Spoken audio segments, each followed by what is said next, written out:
Muy bien, para continuar con el programa y para cerrar este cuarto congreso, tenemos ahora el foro de discusión titulado Efectos del cambio climático mundial en los mercados turísticos y la adaptación de las infraestructuras de hoteles para brindar máxima seguridad. En esta oportunidad, y nuevamente en este escenario, lo tenemos como coordinador al licenciado John Dávila, y vamos a invitar, por favor, al arquitecto Jorge Gutiérrez, René Rivera, René Mariaca, a acompañarnos en testera. Bueno, muy buenas tardes. Agradecemos la confianza de la Escuela Hotelera y Turismo en un evento tan importante, celebrando este año 2017, el Año Internacional de Turismo Sostenible. Creo que un interesante evento que permite un poco analizar una problemática tan importante como la que estamos viendo. El tema que nos ha tocado desarrollar en el evento está relacionado a los efectos del cambio climático mundial en los mercados turísticos y la adaptación de las infraestructuras de hoteles para poder brindar máxima seguridad a los visitantes. Dentro de los temas que nosotros hemos podido ver, y ya un poquito para ordenar cómo va a ser la sesión del evento, pues vamos a dar lectura a la vida profesional, la experiencia que cada uno de los que intervienen en este foro han podido realizar. Y obviamente agradecerles por el tiempo, por permitirnos compartir esta experticia de cada uno de ustedes y que esperemos que podamos aprovecharlo con cada una de las posiciones que se realizan. Ya me han hecho la presentación, quizás complementar, destacando de que parte de los profesionales que estamos trabajando en este tema en particular somos compañeros de la maestría en desarrollo del turismo sostenible de la UNSA, y como tal también tenemos la participación de personas que han trabajado en la Universidad Católica Boliviana, también fortaleciendo estas capacidades los profesionales futuros que obviamente puedan ser implementados, ¿no? Estamos acá con nuestros queridos amigos, un colega René Mariaca. Él es licenciado en Administración de Empresas, cuenta con un doctorado en Planificación e Innovación, amplia experiencia en el rubro turístico, formó parte de consultorías y proyectos financiados por organizaciones públicas y privadas. Su amplia trayectoria profesional destaca por diferentes participaciones en reformas institucionales, gobernanza, en la cooperación técnica alemana y actualmente, estamos aprendiendo, ya estaba aprendiendo, mil disculpas, tenemos dos Renés, ¿no? Entonces vamos a dar René Mariaca, que ha trabajado bastante en el tema del sector turístico, en tema de áreas de agencias de viajes, consultor privado ya desde el 90. Tenemos la experiencia en planificación e innovación, que es la especialidad tanto en el doctorado como en maestría. Varios honores que él nos presenta. Destacar que ha trabajado como director del Departamento de Administración Turística en la Universidad Católica Boliviana, y que obviamente nos permite tener una interesante labor por su parte, ¿no? Para apoyar el trabajo. También tenemos a René Gonzalo Rivera, ¿no? René Gonzalo Rivera, que es compañero de la maestría, y nos ha gratamente satisfecho su participación. Él es licenciado en Administración de Empresas, es máster en Gestión de Políticas Públicas con especialización en Gerencia Pública, ha trabajado para la GTZ, la GIS, consultor en Gobernabilidad y Derechos Humanos, docente de la maestría de la UNSA y de la Universidad Privada de Bolivia. La especialidad que tiene es tema de ética y gobernabilidad, desarrollo sostenible. Un colega, Carlos Daniel Pérez, licenciado en arquitectura, diplomado en gestión turística de la universidad y también es magíster de uno de los flamantes colegas que tenemos en la maestría de la universidad, y ha sido tutor de varias tesis, tribunal de tesis, consultor independiente, bastantes textos relacionados al tema del desarrollo sostenible y fundamentalmente al tema de la gestión, el tema de la normativa, el tema de la problemática que se vive en muchos destinos sobre lo que es cómo aplicar el desarrollo sostenible. Vamos a pedirle que nos haga énfasis en este tipo de... ¿sí? Las reglas del juego que vamos a aplicar un poquito en el desarrollo del proyecto, del trabajo del foro, están relacionadas a establecer límites de tiempo. Vamos a hacer 2 rondas de trabajo, un límite de 5 minutos, máximo un 7. Las tarjetas rojas y amarillas han funcionado bastante para que se cumplan los tiempos. Las vamos a aplicar también en nuestro evento. Máximo 7 minutos, por favor, para darnos en la primera ronda de intervenciones una visión genérica del tema central que nos motiva, que nos domina. Efectos del cambio climático mundial en los mercados turísticos, la adaptación de las infraestructuras de hoteles para brindar máxima seguridad. Entonces, en orden, estaríamos viendo el tema, dando una primera generalidad sobre el tema en cuestión. La Unión Internacional de Conservación de la Naturaleza nos plantea una situación muy interesante con respecto a lo que está pasando en el planeta con respecto al cambio climático. Y nos dice de que el cambio climático está provocando que los océanos, sitios naturales, la infraestructura hotelera en particular, se encuentren más amenazados que nunca. Hemos visto recientemente que los fenómenos naturales, el tema de los huracanes, tifones, excesiva lluvia que se presentan en determinados lugares y el proceso de erosión y aridez que se está dando, pues se está repercutiendo y se está volviendo extremo.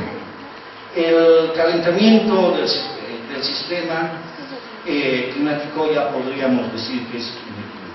O sea, definitivamente, este fenómeno se está dando, un incremento de temperatura mundial, más o menos de 1 grado en los últimos 50 años hasta bordear el 1899, hasta el año 2000, pero destaca que en los últimos 4 años los índices de crecimiento son realmente alarmantes.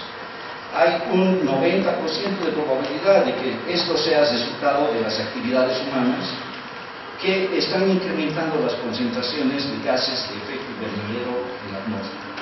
El calentamiento de los océanos, temperaturas equiparables al promedio continental, temperaturas extremas y las pautas de los vientos en su intensidad nos están indicando de que realmente estamos viviendo este tema. Y obviamente el tema de las temperaturas extremas, olas de calor, precipitaciones intensas, pues nos está reflejando toda esta situación. Un tema que valdría la pena destacar es que deberíamos partir de un principio. Los costos derivados de intervenir ahora en reducir las emisiones de gases de efecto invernadero van a ser menores a los costos que serían derivados de los trastornos económicos y sociales que sí produciría el cambio climático si esto no es. Creo que en grandes rasgos, nos permite esta primera parte introductoria ver que la problemática realmente nos lleva a tomar decisiones. Todos los foros que nos están realizando nos están tocando el tema y ya entrando en materia, vamos a pedirle por orden de que podamos hacer las intervenciones en una visión genérica en esta primera intervención. Por favor. ¿También? Sí. Bien, ¿se escucha, sí? ¿Ahí? Hola. Bueno, no importa. Bueno, evidentemente tenemos un problema de cambio climático, pero es prudente tener bien claro qué entendemos por cambio climático. En la historia del planeta han habido muchos periodos de cambio climático, no es el único. El ciclo de un cambio climático tomaba algunas decenas de miles de años. Por eso es que tenemos dinosaurios, luego tenemos una edad de hielo, luego tenemos otra etapa y ahí en la última partecita aparece el ser humano. Ese ciclo tomaba varias decenas de miles de años para que la temperatura cambie en un rango de 3 grados para arriba, 3 grados para abajo, en un extremo total 6 grados. Y eso modificaba a tal cantidad del planeta que muchas especies desaparecían o se adaptaban, pero tenían decenas de miles de años para hacerlo. El problema que estamos evidenciando ahora es que ese ciclo está alterado, de forma tal que aquello que debería pasar entre 5 y 10 mil años ya se ha evidenciado en 100. Entonces, el planeta, el sistema, no está teniendo el tiempo suficiente para adecuarse a ese cambio en el clima. Luego, cuando hablamos de cambio climático, no estamos hablando del tiempo, no estamos hablando de si la próxima semana va a llover. Estamos hablando de un proceso largo, el climate en inglés. No es el weather, es el climate, es algo de largo embargo, ¿sí? Las consecuencias de los periodos de cambio climático sobre el planeta están sobre todo en incremento de temperaturas. Se van a evidenciar con más extremas en algunas partes y no tanto en otras. ¿Dónde va a haber mayor impacto? Sobre todo en el hemisferio norte. En el hemisferio sur vamos a tener menos impacto. ¿Qué otros fenómenos vamos a tener? Vamos a tener desplazamientos de temporada. ¿Qué significa eso? Que el invierno va a ser más corto o más largo, pero no hay forma científica de definir qué va a ser más largo y qué va a ser más corto. Sí se sabe que va a haber, pero cuánto y en qué magnitud no sabemos. También sabemos que la potencia de las precipitaciones se van a alterar. ¿Sí? De ahí es que vamos a tener granizo un poco más fuerte, chaparrones concentrados, en vez de 2 meses de lluvia, chaparrones concentrados. ¿Sí? Probablemente esos cambios de temperatura van a generar tifones y huracanes en los océanos. ¿Sí? Pero hay algunas cosas que no están vinculadas a cambio climático. Los deslaves por deforestación no es cambio climático. El exceso de basura en los mares no es cambio climático. Los terremotos no son cambio climático. Los maremotos tampoco son cambio climático. O sea, separaremos esas cosas. ¿Sí? Lo que nos muestra Hollywood del cambio climático, de que pasado mañana puede haber un desbarajuste del planeta y va a salir de su eje y entonces va a haber nieve y más cosas, déjenlo para Hollywood y las películas. Eso se queda ahí. No entra a un ambiente académico, porque no tiene lógica y no tiene sustento científico. ¿Sí? Ese es el contexto general. Bueno, muchísimas gracias inicialmente por la oportunidad de poder comentar sobre este tema que por supuesto es tremendamente importante para todos. Bien el colega lo ha dicho, es un problema global, es un problema que deviene evidentemente ciclos que se han ido dando de manera natural, pero que en los últimos años se nota que hay una responsabilidad del ser humano y de diferentes sectores de la economía mundial que en este caso han generado actividades que en términos muy sencillos han ido exacerbando este comportamiento climático a partir de la acumulación de dióxido de carbono en la atmósfera y de la retención de este componente incrementando la temperatura del planeta. Quiero hablarles fundamentalmente acerca de la actividad turística, en este caso, y su responsabilidad directa o indirecta sobre este cambio climático. Porque muchas veces cuando hablamos del cambio climático, responsabilizamos fundamentalmente, primero, y obviamente hay razón para hacerlo, a aquellos países que han desarrollado industrias muy grandes y su economía está basada justamente en el alto consumo de combustibles de origen fósil. Sin embargo, las estadísticas nos muestran también que el turismo tiene una cuota de participación, y la cuota de participación se calcula en un 5% aproximadamente en los últimos años. Y uno diría, por supuesto, entendiendo que los sectores de la economía que rodean al turismo son de lejos mucho más agresivos con el medio ambiente, uno diría el sector que más posibilidades tendría de convertirse en un sector con capacidad de ser amigable en su accionar con el medio ambiente también tiene una responsabilidad. Ese 5% de nuestra responsabilidad fundamentalmente está dado por el hecho de que el turismo tiene un componente fundamental que es el transporte. Y el transporte evidentemente mueve la actividad turística. Podríamos pensar, insulsamente en tratar de soslayar esa importancia, porque es realmente una importancia muy grande. Un turista que llega a nuestro país desde Europa, evidentemente hoy tiene que hacer un vuelo transcontinental. No hay otra forma de verlo, ¿no?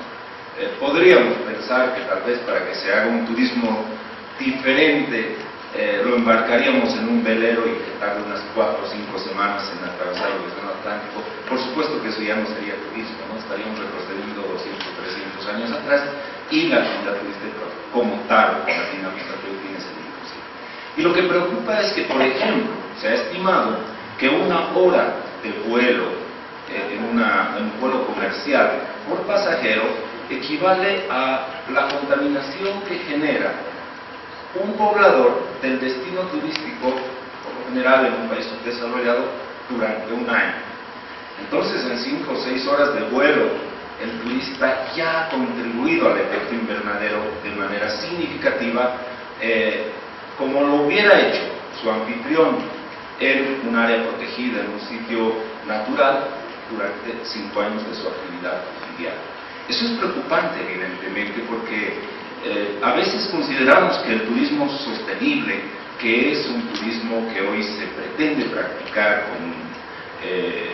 con mucho éxito en algunos casos y con relativo éxito en otros, aún no llega a ser un turismo cuya plenitud, si se quiere, en relación con el medio ambiente, sea una plenitud de armonía total. Hay algunas otras actividades que el turismo requiere y necesita, y que de alguna manera están indirectamente relacionados con esa responsabilidad frente al cambio climático. Por ejemplo, el uso y el consumo de agua para la actividad turística, un balneario, una piscina, sitios que evidentemente requieren hasta 2.000 litros de agua por turista día, mientras que alrededor de esa instalación probablemente el habitante promedio apenas tiene 20 litros de agua por día, cuando la OMS recomienda que por lo menos sean 60. Esas llamadas de atención creo que son una reflexión interna que nosotros debemos hacer con miras hacia lo que pretendemos lograr con la actividad turística sustentable. Evidentemente, en esta primera parte solamente voy a referirme a esa generalidad, porque creo que ya el tema específico de qué es lo que podemos hacer hacia adelante con las herramientas tecnológicas y las opciones que nos permite el desarrollo de muchos criterios ambientales, y cómo podemos confrontar esos elementos, viene en una segunda parte. Creo que estoy perfecto. Bueno, muy buenas tardes a todas y todos. Les agradezco mucho, es una honra estar aquí. Y yo quiero aportar algunos elementos muy modestamente al debate. Inicialmente pensando en que hablar del cambio climático resulta mucho más fácil que tomar acción, ¿no? Y esto lo demuestra la última cumbre del clima en Bonn, en Alemania, ¿sí? Después de casi 3 años de relativa estabilidad, se ha reportado un incremento en la temperatura promedio mundial de 3 grados centígrados en los últimos 2 años, aunque las mediciones oficiales recién las vamos a tener en el año 2018, en un momento en el que uno de los países que mayor aportan al calentamiento global, etcétera, se ha retirado justamente de la cumbre y hoy día se está discutiendo quién lo va a suplir en ese rol, y hay varios líderes y lideresas que tienen mucho que decir, pero en realidad el mundo ha avanzado muy poco. Cuando esto lo llevamos hacia la demanda del turismo, la seguridad de los turistas y la infraestructura hotelera, podemos tener múltiples entradas. Yo he optado por aportar, es algo que lo han reflexionado, pero que vale la pena tomar como una referencia. Y la primera referencia son los objetivos de desarrollo sostenible. Es decir, ahí tenemos una serie, como decía la compañera que nos antecedió, de targets hasta el año 2030, donde bueno, el mundo va a tener todavía parece que una inflexión mucho más compleja de la que nosotros estamos pensando. Y hay 3 objetivos específicos que nos ligan con la actividad turística y después voy a abordar seguramente en la segunda ronda cuáles son los desafíos éticos que tienen que ver con la infraestructura hotelera y la demanda.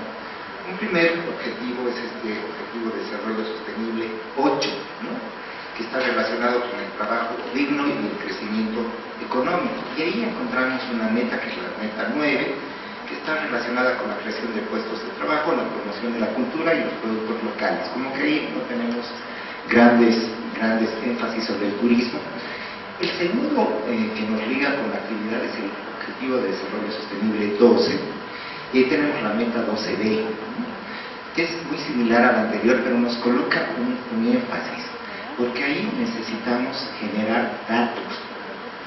Creo que la generación de datos es esencial para influir sobre los comportamientos éticos y especialmente sobre los modelos de negocio que tienen que tomar las infraestructuras hoteleras y desde luego la corresponsabilidad con la demanda, ¿no? Esa demanda que muchas veces tradicionalmente había sido, como hemos visto en la publicidad, ¿no es cierto?, el eslabón perdido, y ahora resulta ser esencial dentro de la actividad turística.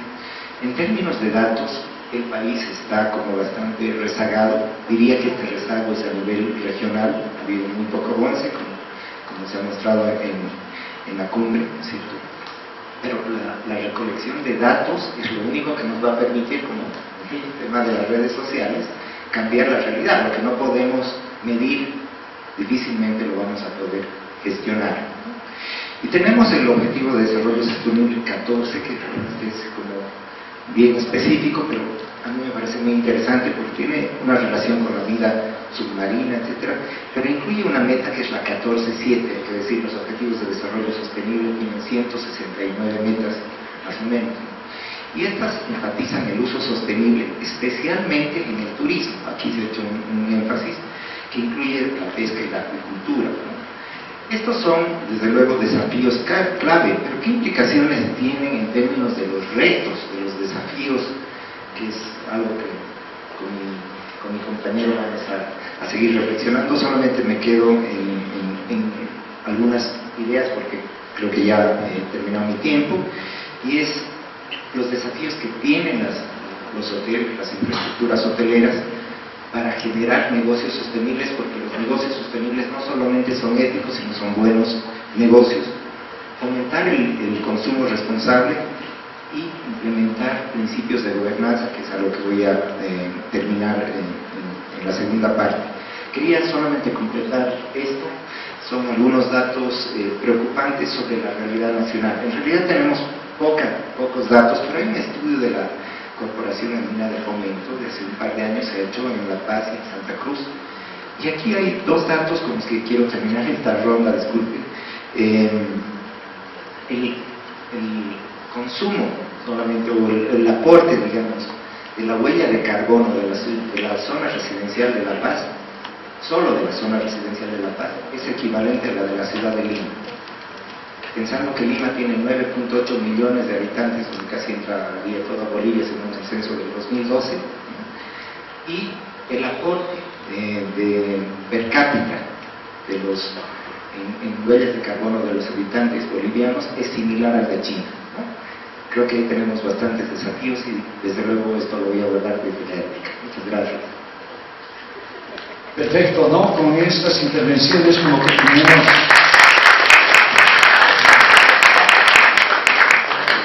Gracias. Sí, con esta ronda de preguntas que generalizan la opinión de los participantes, como que tenemos ya una idea bastante interesante sobre la temática en particular. Yo quisiera aprovechar la experticia de René María Campos para poder hacerles que pueda profundizar fundamentalmente sobre ¿podrá existir una pérdida de segmentos de mercado como producto de el no accionar, no tomar medidas? ¿Cuál será el comportamiento del mercado turístico y cuál será la influencia en los destinos? Por favor, estimado René, ¿podríamos comenzar dentro de la generalidad? Estableciéndose de que para esta segunda ronda ampliamos un poquito más el tiempo de participación, nos extendemos a unos 10 minutos máximo, por favor. Y que nos da tiempo, hacemos otra cuestión. Sí. A ver, algunos puntos que es necesario aclarar. Efectivamente, hay países que como países han contribuido más al impacto en huella de carbono y emisión de gases invernaderos. Pero como decía mi colega aquí a la derecha, René, es importante también evaluar el consumo o la producción de estos gases per cápita. Tema para que discutas el componente ético. Si eso es así, revisamos que el consumo o la huella de un boliviano es mucho más fuerte que la de cualquier país industrializado. Entonces eso de que nosotros no tenemos la culpa y ellos sí, es éticamente observable. Nuestra contaminación, y no solo la nuestra, sino de todos los países tercermundistas, ¿sí?, es mucho más fuerte per cápita que la de un país desarrollado. Entonces hay una trampa de interpretación, hay que ser cuidadoso con eso. En cuanto al 5% de la contribución del turismo al efecto, es muy difícil de medir, pero de que es un hecho de la participación del sector limpio, se supone, a la contaminación, es un hecho real. El principal componente son los reactores de los polvos. Aparte, tenemos nuestros manejos de basura, en el caso de la construcción de hoteles, cómo estamos moviendo nuestras aguas negras, nuestras aguas grises, si estamos reciclando, no estamos reciclando, nuestro manejo de basuras, etc. Y eso nos lleva a pensar un siguiente punto, que, a ver, todo lo que se entiende por turismo sostenible va en una línea de lo que es la prevención y la previsión y la reducción de los impactos que pudiera tener el turismo en lo que es el cambio climático. ¿Sí? Rara vez se contemplan criterios de adaptación. ¿Y cuál es la diferencia? Uno busca prever y reducir lo que va a pasar, mitigación de, es sumamente importante. Pero la otra surge del hecho de que el cambio climático ya es un hecho y no importa lo que hagamos, ya vamos a pagar las consecuencias.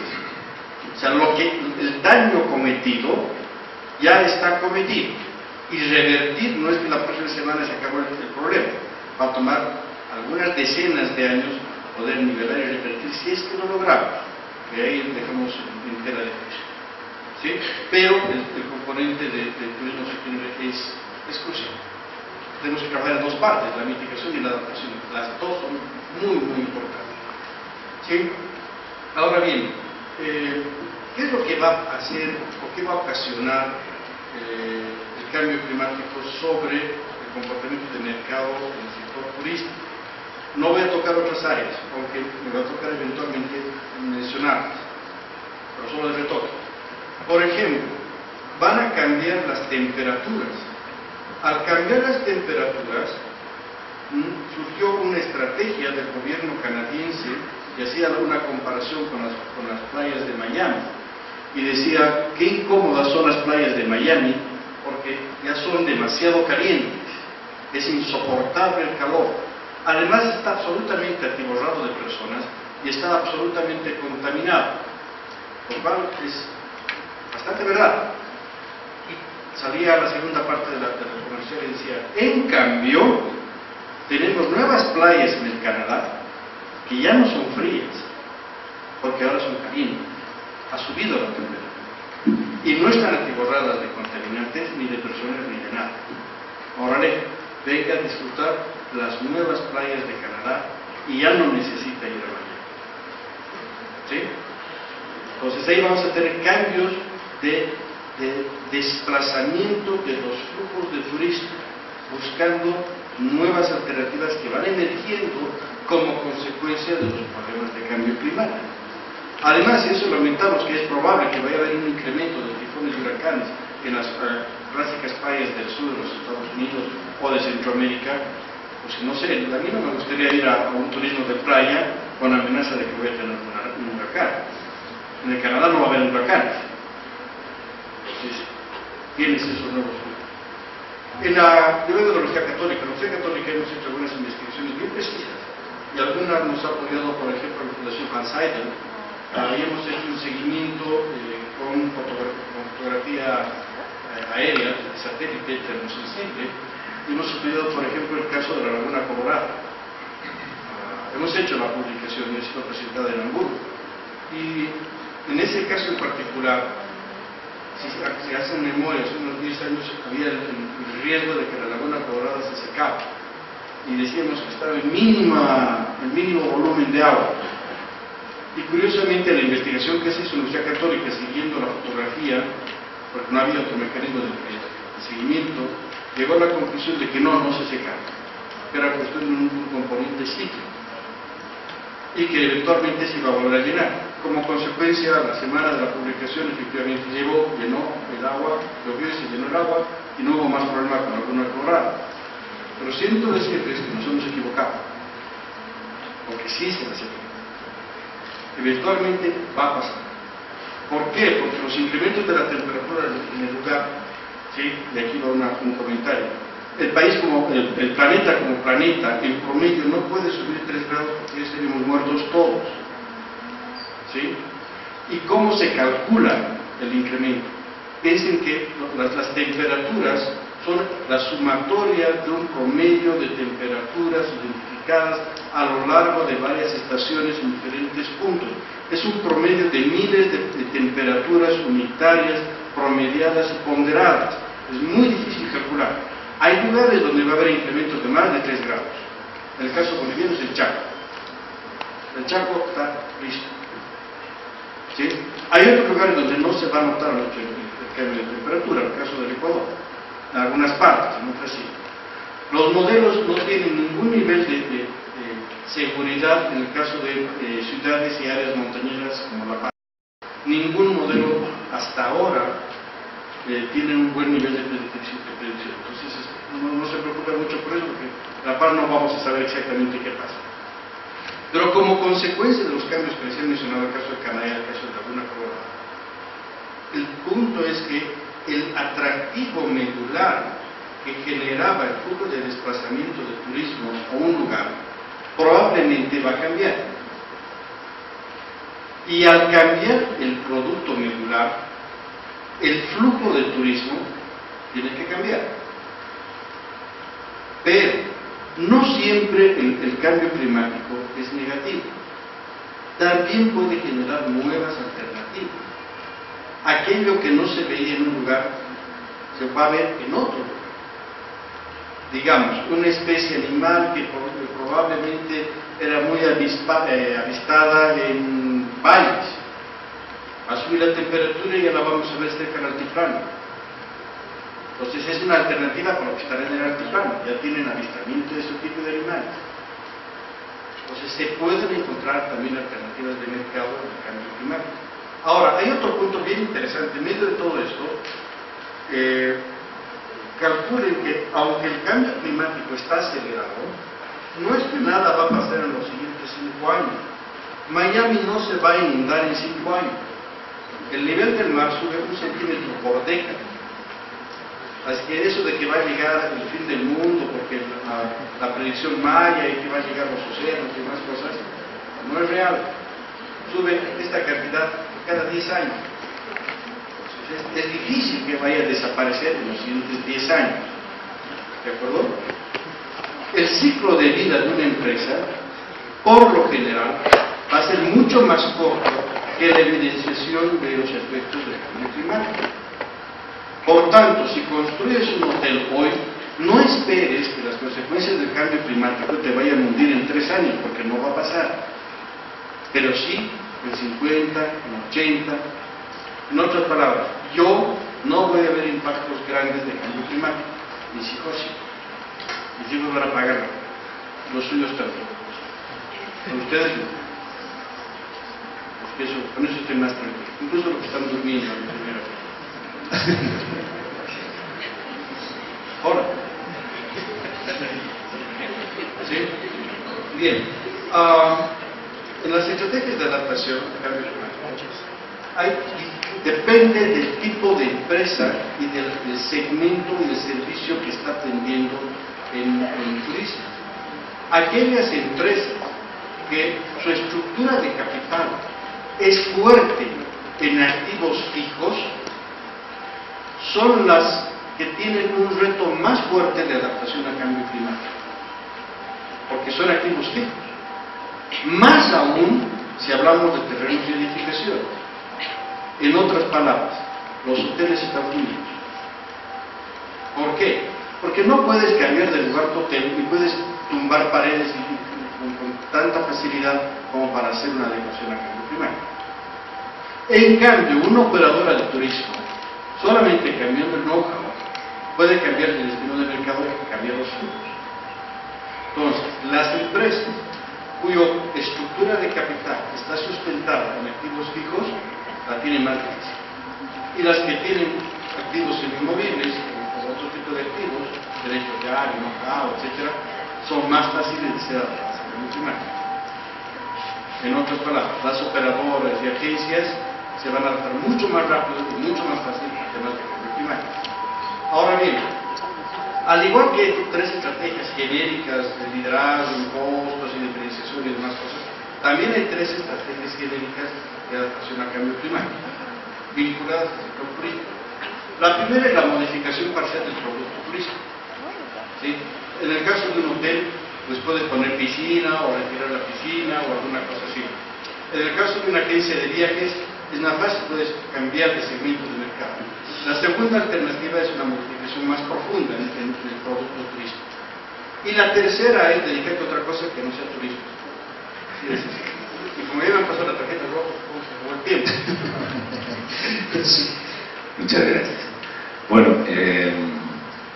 comprendemos que esta es la finalización de 2 jornadas, ¿no? Así que creo que la intención es cerrar con algunas percepciones y apreciaciones que sean obviamente de interés del sector turismo, pero creo que también esta mirada es un poco más amplia, es una mirada que tiene que ver con las responsabilidades del ser humano frente al destino que tiene su planeta. Bien lo ha dicho mi colega, nosotros no vamos a pagar la factura, hay una responsabilidad hacia adelante, hacia el futuro, por todas las acciones que tenemos. Quiero continuar un poquito mi intervención dándole la vuelta a la medalla o a la moneda, porque al principio yo decía, ¿cuánta responsabilidad tiene la actividad turística para el cambio climático? Ahora quiero ver en realidad y que analicemos juntos cómo sufrimos nosotros en el rubro turístico ese impacto del cambio climático a partir de, obviamente, la responsabilidad del 95% de otros sectores que están tremendamente enraizados en un modelo económico que ha generado una tremenda dependencia de esos elementos que generan el calentamiento global y el cambio climático, por supuesto. Para el turismo, en el tema de destinos, tenemos una vulnerabilidad tremenda. Es decir, el cambio climático va a significar en los destinos con mayor potencialidad por biodiversidad o por cualquier otro factor, una, podríamos decir, reversión casi drástica de sus cualidades, ¿no? El caso más clásico es y el más conocido, pero no el único, por supuesto, el hecho de que los sitios que antes tenían nieves para poder hacer actividades de alta montaña, las están perdiendo. El Chacaltay es un claro ejemplo, y obviamente los Alpes también están sufriendo a nivel mundial aquel problema. El calentamiento global está significando la transformación de escenarios que antes de forma natural eran tremendamente atractivos a los turistas y hoy ya se han convertido en espacios sin ninguna vocación turística. Evidentemente esa pérdida directa es importantísima. Pero un tema que es más preocupante todavía es el hecho de que los sitios con mayor biodiversidad, obviamente ecosistemas como el de la Amazonía, son mucho más susceptibles a ligeras modificaciones en los regímenes climáticos y en los cambios de temperatura. Es evidente que todavía faltan muchísimos estudios para que podamos corroborar con cifras estas afirmaciones, pero ya las observaciones hasta ahora demuestran que, por ejemplo, arrecifes de coral como la Gran Barrera en Australia ha sufrido transformaciones tremendas solamente por pequeños cambios en la temperatura del agua. Entonces es preocupante el hecho de que este incremento de la temperatura en el planeta nos está impactando de manera directa.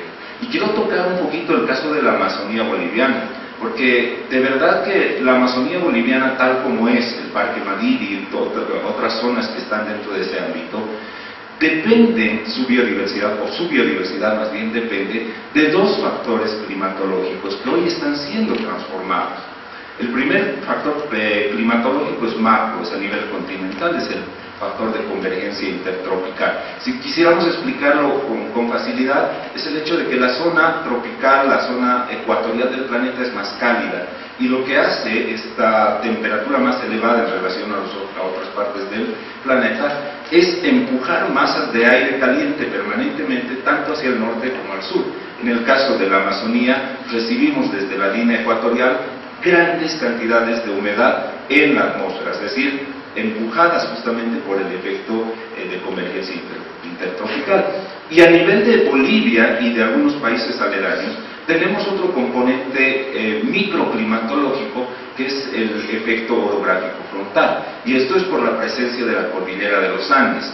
La presencia de la cordillera de los Andes, con su promedio de 6.000 metros de altitud, se constituye en una especie de barrera natural a ese frente húmedo que proviene desde el norte, y cuando el aire va subiendo paulatinamente hacia la montaña, se enfría drásticamente y se convierte en lluvia.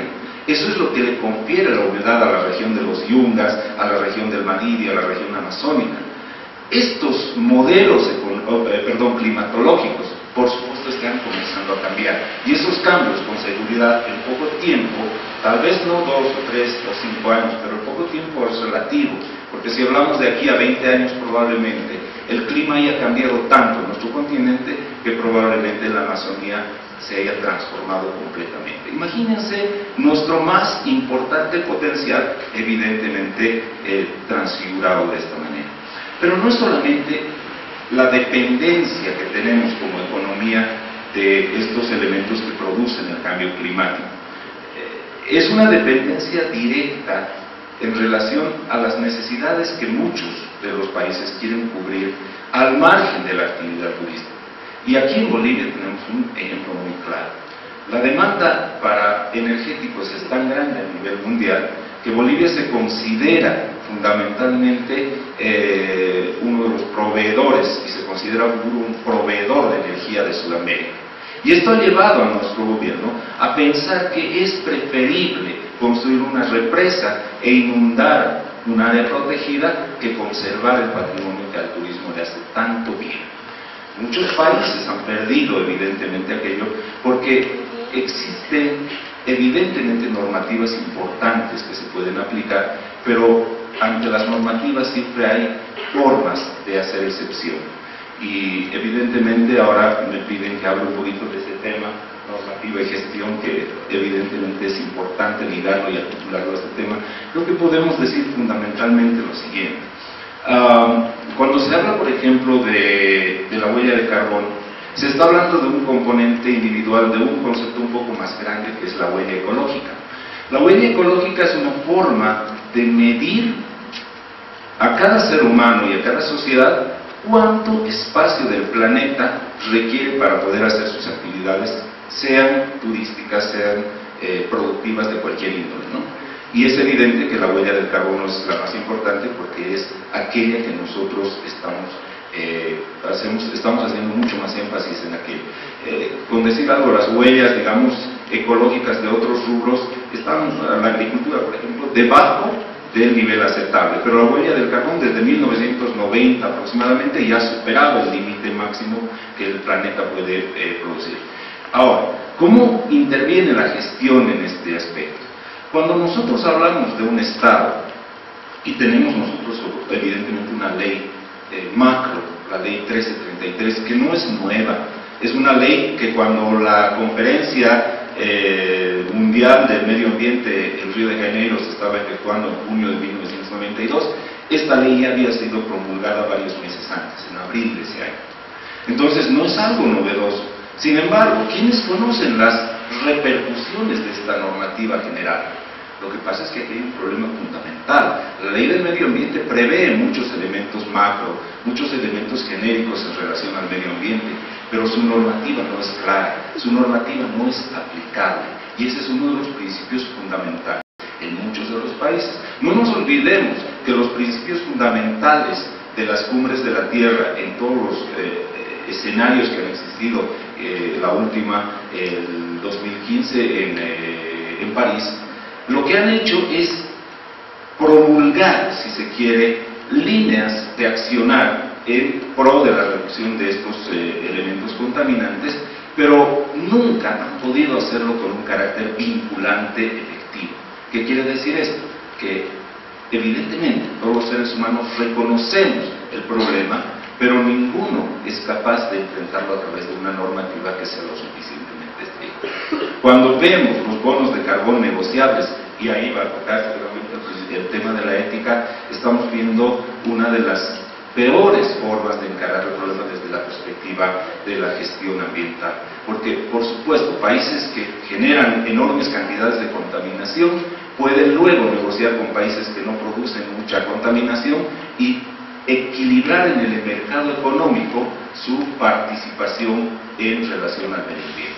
Para terminar esta parte, y creo que es importante que podamos decirlo de esta manera, el sistema económico está consolidado, y para el sistema económico los problemas ambientales, incluido el calentamiento global y el cambio climático, se consideran externalidades. ¿Qué son las externalidades en un sistema económico? Elementos que están fuera del sistema y que para poderlos incluir dentro del sistema económico hay que ponerles un precio, ¿no? Es decir, si contamino, pago, ¿no? Si talo, reforesto, etc. Entonces, si esa mirada la mantenemos en una perspectiva amplia, a la larga decimos, bueno, podemos pagar todo aquello que dañamos, podemos pagar todo aquello que contaminamos, y obviamente la respuesta que tiene que ver con la sustentabilidad nos dice que no, porque los recursos del planeta son limitados y el crecimiento poblacional y la dinámica económica en este momento es ilimitada. Bueno, muchas gracias. Desde luego que me sumo a las muy buenas intervenciones previas. Yo creo que la generación de información en el país es un tema clave y afecta a la gestión de las empresas. Y un tema que a mí particularmente me gusta mucho, un modelo el propuesto por una organización que se llama The Natural Step. Ellos han identificado por qué las organizaciones sobreviven y cómo van a sobrevivir en términos empresariales, de modelos de negocios y éticos, ¿no? Y esto afecta mucho a la infraestructura, porque la infraestructura ha sido un tema de gran discusión en la discusión internacional, en las agencias de cooperación también de donde yo vengo. Y aquí el modelo dice, una empresa va a lograr sobrevivir en la medida que atraviesa una especie de embudo, donde los recursos están cada vez, digamos, son cada vez menores por efectos del cambio climático y las demandas son cada vez mayores. Pero, ¿por qué un modelo de negocios puede ser sostenible y estratégico? No solamente porque logran pasar el embudo, y me sumo plenamente a la idea de René, que que puede ser que algunas o muchas de las infraestructuras turísticas, de las infraestructuras hoteleras específicamente, no van a sobrevivir, pero muchas van a encontrar formas de ampliar las paredes del envío. Esto quiere decir lograr generar negocios que son distintos, que son sostenibles, que son sustentables en el largo plazo. Ahora, podríamos adoptar una perspectiva muy práctica y decir, bueno, la forma de seguir haciendo negocios en el sector hotelero puede ser la misma que hemos seguido haciendo en los últimos años, o dedicarnos a otra cosa. Esa es siempre una opción. A mí me gusta mucho el dilema ético que proponen las normas de certificación LED, ¿no? LED es un conjunto de normas que han sido desarrolladas por el Consejo de Construcción Verde de los Estados Unidos y que básicamente se propone centrar la infraestructura, en especial la infraestructura hotelera, en temas de energía y diseño ambiental, y hoy en día constituyen un estándar de la construcción ecológica de la industria. Ahí hay desde luego temas que no son verdaderamente nuevos en la discusión del cambio climático, pero que ya están en vigencia desde el 98, ¿no? Es decir, poco después de la utópica cumbre de Río, en la que estábamos discutiendo sobre el cambio climático y sus efectos. Ahí hay temas como el uso y la eficiencia de la energía, el reciclaje de los recursos en la construcción, la minimización de los desechos, el diseño del paisaje, utilizar en la medida de lo posible dentro de las infraestructuras hoteleras los materiales del lugar donde tengamos más opciones, y hay buenos ejemplos. Pero aquí viene el dilema